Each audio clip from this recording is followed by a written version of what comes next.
the most efficient online academy, Aspirants World. State top ఫ్యాకల్టీలచే Telugu మరియు English మీడియాలలో అత్యుత్తమ online coaching అందిస్తోంది Aspirants World. RRB, NTPC, RRB, Group D, APPSC and TSPSC, APSA and Constable, TSSA and Constable, SSC, CGL, CHSL, Banking and CRT, AP TET and DSC, TS TET and DSC లకు అత్యుత్తమ శిక్షణ. ఈ సంవత్సరం డిసెంబర్లో 1,38,977 పోస్టులతో జరగబోయే RRB, NTPC Group D పరీక్షలకు రాష్ట్రంలోనే అత్యుత్తమ కోచింగ్ అందిస్తోంది Aspirants World. Arithmetic నందు ultra short cuts, one trick for all questions, latest RS Agarwal with shortcuts, special pure maths, special batch for non-math students. Reasoning నందు super fast tricks, no pen, no paper. మా ప్రత్యేకతలు subject wise mock test available. Individual subjects కూడా అందుబాటులో ఉంటాయి. ప్రతి సబ్జెక్టుకు 2-3 state top ఫ్యాకల్టీలు అందుబాటులో. మీకు నచ్చిన ఫ్యాకల్టీని మీరే ఎంచుకునే అవకాశం మా దగ్గర మాత్రమే. మీ ఇంటి నుండే ఎప్పుడైనా ఎన్నిసార్లైనా క్లాసులు చూసే అవకాశం. ముఖ్యంగా గృహిణులకు, జాబ్ హోల్డర్లకు చక్కని అవకాశం. ప్రతి సబ్జెక్టుకు డెమో వీడియోస్ అందుబాటులో ఉన్నాయి. డెమో చూడండి, నచ్చితేనే జాయిన్ అవ్వండి. ఆస్పిరెంట్స్ వరల్డ్ మొబైల్ యాప్ ఇప్పుడు ప్లే స్టోర్ లో అందుబాటులో కలదు. One of the most efficient online academy, Aspirants World. Contact 9100229300 7386599098. Morning all of you. Today we are going to discuss another chapter from time and arithmetic, that is time and distance. But before starting this chapter, I would like to share a good news with you. Many students are calling me and sending me the mails sharing their success in the recent examinations. I'm very happy with that and I really congratulate them. Alright, and I wish them all the best in their career also. Alright, so as I've mentioned you previously also, many of my students, more than 9,000 of my students are working in various banks and other central government or different state government organizations across the country. Alright, and those students who have not got success yet, don't get disappointed. Now, the examinations, all the exams are very, very transparent. If you really work hard, definitely you're going to get success in one exam or the other. It's just matter of time. Alright, so keep your preparation on and keep your efforts sincerely. And one thing I would like to advise you, one advice, always remember to get success in this type of exams, learning the concept is very important, because nowadays the questions in the examination are very in-depth. The examiner wants to test the complete knowledge of the student on the topic.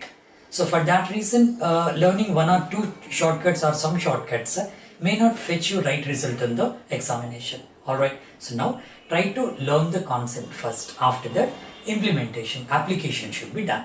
Alright, and before starting this chapter, I would like to give you one more information. I would like to inform one more thing to you, that many students are asking for online courses also. I am going to start online courses very, very soon. Let us start with the banks first. Alright, after that I am going to extend that one to others. First we will start with the banks, Staff Selection Commission, SSC exams and other exams like banks means IBPS, that is useful for IBPS, then SBIPO and other private banks, Staff Selection Commission and other exams like LIC, GIC, other exams. Almost 56 types of competitive exams can be cracked with the course which I am going to give you online. And after that, I am going to start that one for GATE and this one CAT also. Of course, you can write CSAT also with this course. And the course would be in that way, not only the recorded classes for you, but I am going to give you live sessions every day. Alright, every day probably from 8 to 10 p.m. every day, or 7 to 10 or 7 to 9 depending upon the availability of the time. I am going to give you live sessions. If anybody missed out that one or misses out that one, definitely you can have access to that one. I am going to give you the recorded class. I am going to keep recorded class on the site so that you can watch that one at any time you want, and I am going to give the validity for 1 year. Alright, during this year you can have access to the classes anytime you want. The advantage with that one is you can watch the classes repeatedly, so that the fundamental or the concept is going to be very, very clear for you. And even I have planned for the doubt clarification sessions also. because when it is live class, if you get any doubts, some students are saying that how can we clarify our doubts. What I'm going to do, I'm going to keep some live sessions again for doubt clarification. I'll tell you in the due course of time how to send the doubts and how it would be clarified. And moreover, I'm going to send you the study material also. If you want the hard copy, I'll send it by courier, or else I'm going to anyway upload the soft copies of the study material online. Means online in the sense in our site. And moreover, I'm going to conduct some online tests also. Alright, online tests will be on all India basis, because many parts of the country, from many parts of the country, I'm getting the request there. Many people are sending me the mails. So that if you write one test, you would be assessing yourself of course, right? What is your rank if students from across the country are participating in that one? I'm going to give you that opportunity also. Anyway, I'm going to give all the details in the other video about online. Now, as of now, what I would like to give you, I'm going to give total 4 subjects online. That is reasoning, quantitative aptitude, English, then general awareness, marketing and computers. If anybody wants the complete course, anyway I'm going to give you the complete course. Some students are asking for only parts in the sense, some are asking only for reasoning, and many are asking for reasoning and quant together, right? Or maybe English, maybe general awareness. We can go for different modules also. Even I'll give you that opportunity also. Alright? So now, most probably within a week's time, I'm going to start this one. If anybody is interested, you please send me a mail to this mail ID. Right? Very clearly, please mention in your mail that I'm interested for online classes. That depends upon your choice for the entire course or any like reasoning or quant or English or GK separately. Right? Send a mail to this one. Chakravarti, CHAKRAVARTHY, Chakravarti sir at gmail.com. Right? So that I can assess how many people are really interested for online courses. Right? Online courses means don't worry about that. Not only the recording classes, as I mentioned you just now, live classes will be there. You can feel the classroom environment and you can learn many things from that one, because in YouTube videos, we are not able to keep more than 20-minute video. In 20 minutes, of course, I am trying my best to clear the concept to you, but in online classes, what will be there? Entire concept is going to be discussed with a number of examples, so that you can never forget the concept. I'll definitely do in that way, because I've been teaching this subject, as many of you know, almost for the last 18 years. I'm going to give you the best out of the best concept. Alright, now, anyway, come back to this class. In this class, I'm going to discuss time and distance chapter for you. Actually, this is time, speed and distance. Now, before going further, let us have a clear understanding of this one. First, let us take the relationship among these three. The relationship is distance is equal to, as all of us know, speed into time. Alright, then speed is equal to, of course, distance by time. Then time is equal to distance by speed. These are basic formulae from this one. All the questions are based on these three only. But nowadays, in competitive exams, they are not asking questions directly based on this one. Direct questions are not there. As you might have observed that one, right? Many indirect questions are there. Those questions can be solved by those students who really know the concept of that one. For that reason only, my attempt is this one, starting from the basics. The next one is, many students are ignoring this one. Don't ignore this. Another way of relation among speed, time and distance, always remember, speed and time are inversely proportional to each other. The more is the speed, the less is the time, and the less is the speed, more is the time. We can solve many questions with this relationship also. And another important thing is that the relation between distance and speed. Distance and speed are directly proportional to each other when time is constant. Time is same. Alright. So remember this one also. Distance and time, distance and speed can be equalized when time is constant. Some questions can be solved even with this also. Without using algebra, directly with this relation, we can solve not some, many questions in this chapter. Alright, anyway, this chapter, right, can be divided into three parts. The first one is general problems based on time, speed and distance. And second one is problems based on trains. Then the third one is problems based on streams, boats and streams. I am going to upload many videos on this one. Let us start with general problems now.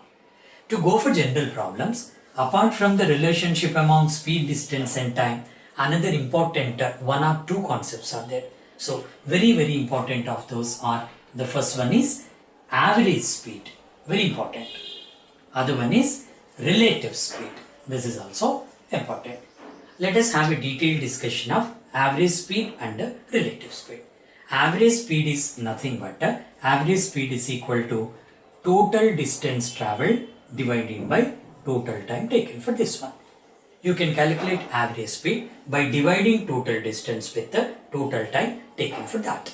For example, let us go with a small example. Beginners can be beneficial with this. Suppose if a man travelled for 20 kilometers at the speed of let us take 5 kilometers per hour, and another 30 kilometers he travelled at the speed of 6 kilometers an hour.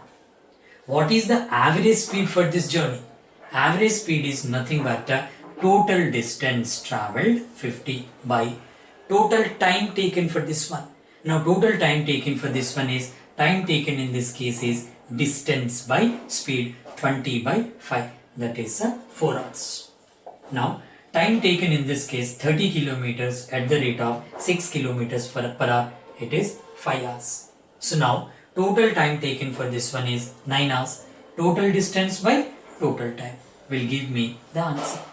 Now 50 by 9 kilometers per hour are 9 5s are 45. 5 by 9 kilometers per hour is the average speed. Alright. So now average speed, when the distance is distant, both the distance are different, or 3 distance or 4 distance they give. When the distance are different in measurement, we should use this formula, total distance by total time taken. If the distance is same, right, we can like modify this formula, we can go by still simpler way. What is that? Suppose if the distance is divided into two equal parts, in that case you need not apply this one. Straight away you can apply one formula. When the distance is divided into two equal parts, remember two equal parts, average speed for that journey is 2xy by x plus y, where x and y are respective speeds there, speed 1, speed 2. For example, a person travelled a distance with a speed of let us take 40 kilometers per hour and equal distance at 60 kilometers per hour. Alright, in this case what happened? In both the cases, distance travelled is same. Distance is being divided into two equal parts. When distance is divided into two equal parts, straight away the average speed is equal to 2 into x into y by x plus y, that is 100. So my answer is going to be 48 kilometers an hour or per hour.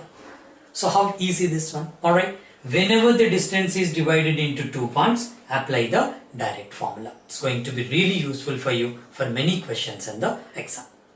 Then after that, sometimes they give in this way, distance is being divided into three equal parts.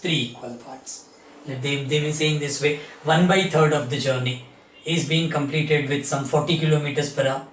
Then next 1/3 of the journey, 50 kilometers per hour, and the rest of the journey at 60 or 70 kilometers per hour. What is the average speed for that journey? In this case, unnecessarily, we need not waste our time by calculating total distance by total time? Simply, when 3 equal parts are there, there is a direct formula for us, that is 3 divided by 1 by x plus 1 by y plus 1 by z, where x, y, z are the respective speeds for the journey. You can get the direct answer. Alright. So now, what if 4 equal parts are there? When 4 equal parts are there, simply you can do in this way: 4 divided by 1 by x, 1 by y, 1 by z, and the other speed 1 by a. You can get the perfect answer without calculating total distance and total time. Hope you understood this one and you can save some time in the examination. And the next concept is relative speed. This is rather important.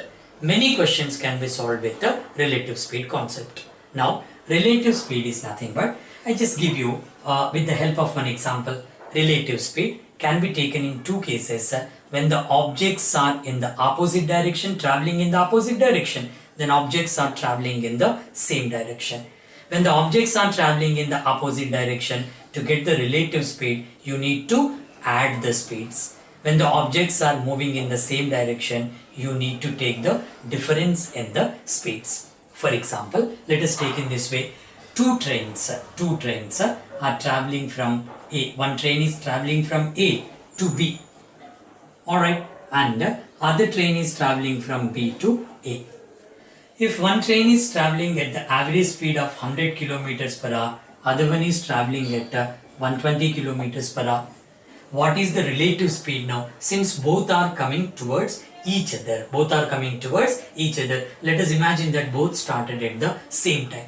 When both are coming towards each other, now the relative speed will be 100 plus 120. That should be 220 kilometers per hour is the average, relative speed. Means in 1 hour, both trains together in the opposite direction travel this 100 plus this 120. 220 kilometers are being traveled in 1 hour by two objects, two trains in this case. Hope you got the idea.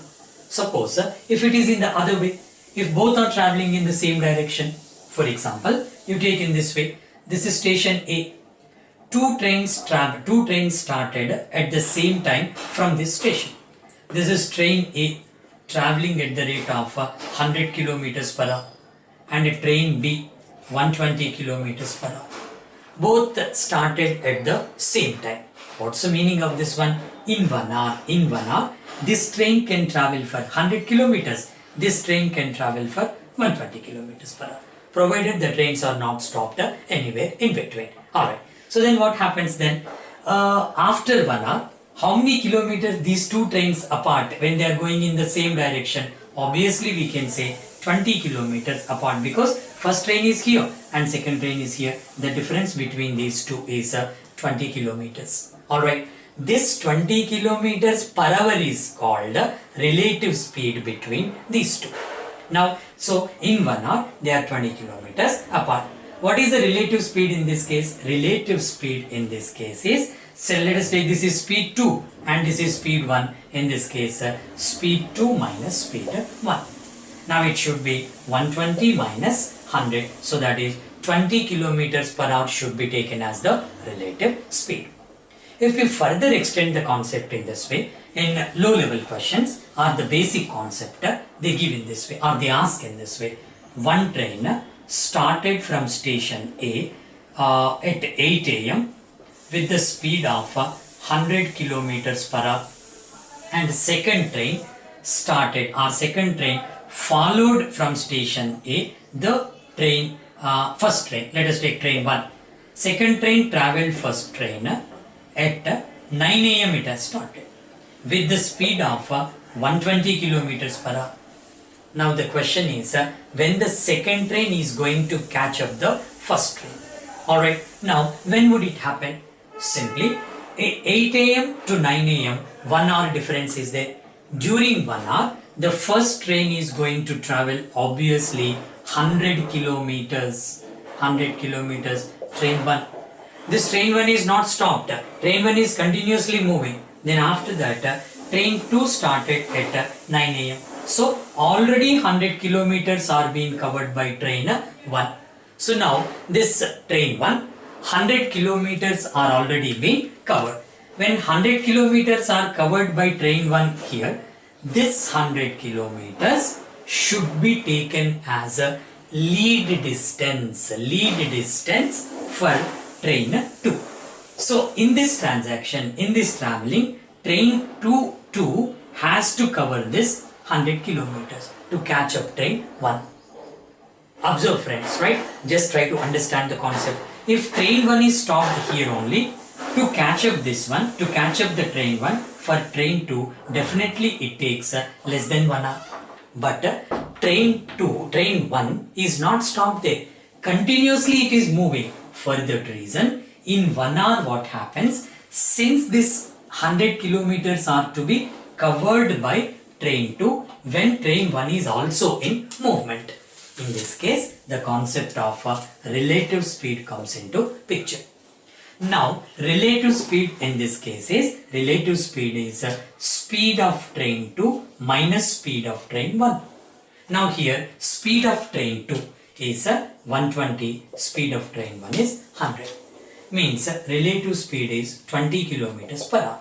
What do you mean by 20 kilometers per hour? In 1 hour, train 2 is going to gain 20 kilometers over train 1. Since train 1 is already covered 100 kilometers, here the meaning is in 1 hour, distance between these two trains is going to be reduced by 20 kilometers. Now the lead distance is 100 kilometers. When the lead distance is 100 kilometers, every hour 20 kilometers are going to be reduced from this 100 because two trains are moving. First train is also moving. What happens here? The lead distance is 100 and relative speed is 20. Now 25. Now here the second train takes 5 hours. 5 hours to catch up the first one after 9 o'clock. After 9 o'clock, 5 hours, the second train is going to catch up the first one on the way. Provided means below 5 hours, first train has not reached the destination. Continuously both are traveling. Hope you got the idea, right? This is very important concept. That's the reason why I'm spending much time on this one. Alright, the relative speed is, first one is 100 kilometers per hour, second is 120, time gap is 1 hour. 1 hour 100 kilometers are already covered. Train 1 is not stopped, it is moving. When train 2 started, following the train 1, in that case what happens? In 1 hour, the distance between these two is to be reduced by 20 kilometers. And this 100 is called the lead distance. It will be carried forward. And this way, we need to complete the question. This is the concept of relative speed. Friends, in this video, we have discussed some general points there. Time, speed and distance. What is the relationship among them? Then followed by how to take average speed in various cases, how to take the relative speed. Relative speed concept is really important for you. And what I'm going to do, I'm going to discuss the actual questions in the next video. In the next video, let us start with the general questions on time and distance. After that, we'll go for problems on trains. Then we'll go for problems on boats and streams. And meanwhile, if anybody is interested for taking online live classes, you please send me a mail to the given mail ID. Right? Thank you very much. And next video, very soon I'm going to, probably today itself, I'm going to give you the other video where we are going to discuss minimum 3 to 4 questions based on general problems on time and distance. Thank you very much.